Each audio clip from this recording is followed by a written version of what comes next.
con la reducción de peso. Bueno, esto es, se proponía para el tratamiento de la obesidad, a lo que ya se sabe sobre alimentación y actividad física, tomar mucho en cuenta los aspectos, el ambiente de los pacientes, los factores que los influencian, hacer las gráficas de reducción de peso, que los pacientes hagan su gráfica en donde ponen aquí todo bien, me casé, divorcio, y se ha visto que eso ayuda a que los pacientes tengan un poco más de percepción de lo que ha pasado con el peso en su vida. Este es un tema muy amplio. Lo único que quiero decir, se habló mucho de cirugía bariátrica, en realidad el bypass gástrico, la derivación gastroyeyunal, sigue siendo el procedimiento con el que mayor reducción de peso. Hay otros que ayudan, que tienen menos reducción de peso y también menos complicaciones, como la gastroplastía con bandada o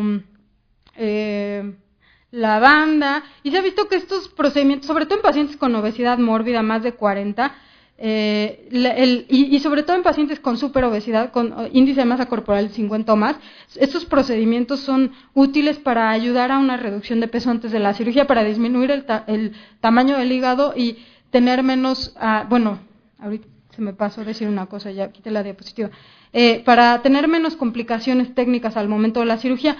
Arriba les mostré un nuevo procedimiento que ya superó la fase 3, que es el bloqueo vagal, que se ha visto que ha tenido buenos resultados. Como todos los procedimientos de cirugía bariátrica, tiene que estar en un equipo multidisciplinario en donde haya una evaluación preoperatoria muy completa, una preparación de los pacientes adecuada, nutricional, la psicológica y psiquiátrica es importantísima, porque se ha visto que las enfermedades, los trastornos de salud mental son muy predictivos de los resultados después de la cirugía y también del empeoramiento de los trastornos de salud mental después de la cirugía.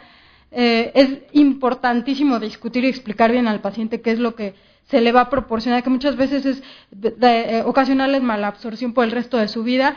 El manejo posoperatorio pues también es muy detallado, hay que tener cuidados y vigilancia para evitar las complicaciones.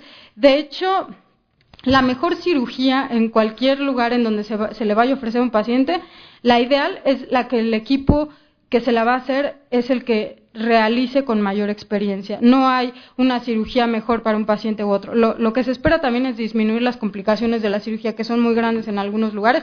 Los reportes de estos estudios son de los centros más avanzados y con más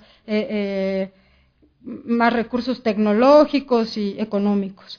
En el posoperatorio, pues también una vigilancia nutricional, psicológica, asesoría financiera también es muy importante, porque se ha visto que muchos pacientes los operan y no tienen dinero para llevar una adecuada suplementación, alimentación, y al final son más problemas. Con respecto a la cirugía bariátrica, algo que se toma mucho en cuenta son los trastornos, no nada más emocionales, sino de imagen corporal, y se ha visto que es bien importante detectarlos y tratarlos desde antes. Se ha visto, como cada vez está difundiendo más estos tratamientos, se ha visto que muchas veces se deja a un lado pensando que un procedimiento técnico muy sofisticado puede mejorar la calidad de sobrevida, se dejan pasar aspectos importantes de imagen corporal, y se ha visto que sobre todo en personas más jóvenes la información que está tan frecuente con las personas, los adolescentes, adultos jóvenes, puede provocar alteraciones que a veces el paciente no está buscando en la cirugía, lo que nosotros pensamos que está buscando. Lo que tiene es un trastorno de imagen corporal, y si nosotros no detectamos esto desde el principio, puede dar resultados muy malos después del tratamiento. Se ha visto que muchas personas tratan de detectar los trastornos y resolverlos, pero la recomendación es siempre tratar de recurrir con los psicoterapeutas, que son las personas encargadas de tratar esto. Y bueno, a colación de esto se ha visto que hasta 30% de los pacientes que buscan ayuda tratamiento para obesidad tienen trastorno para atracón, que de hecho ya se incluyó este año en el DSM-5 como una enfermedad bien definida, que es, el trastorno por atracón, que es altamente prevalente en personas con obesidad. Finalmente, les quiero hablar sobre el tratamiento conductual para la obesidad. Desde los años 60, muchas personas se dieron cuenta que se trataba más que dar órdenes a los pacientes, que se necesitaba algo para ayudar a los pacientes a bajar de peso y no nada más dar recetas de cocina, indicaciones de hacer ejercicio. Y lo que vieron estas personas es que el tratamiento conductual son principios y técnicas dirigidos a modificar los hábitos de alimentación y actividad física. Básicamente es incrementar las habilidades de los pacientes para enfrentarse a la vida diaria. El ambiente actual realmente es tóxico, es obesogénico, y lo que nosotros necesitamos es que los pacientes salgan y hagan decisiones adecuadas para su salud todos los días y en todo momento. Entonces, tomar estas decisiones es difícil, y de lo que se dieron cuenta estas personas es que servía más decirle a los pacientes cómo que decirles qué. Ponerles enfrente un menú no sirve, no les ha servido, y se basa en tomar en cuenta el ABC de las conductas, que es el antecedente, la conducta y la consecuencia. Que las personas estén informadas, que nosotros le demos información útil a los pacientes. ¿Cuántas veces que un paciente no baja de peso, nosotros les damos información útil? Les decimos realmente qué les sirve más, qué consejos.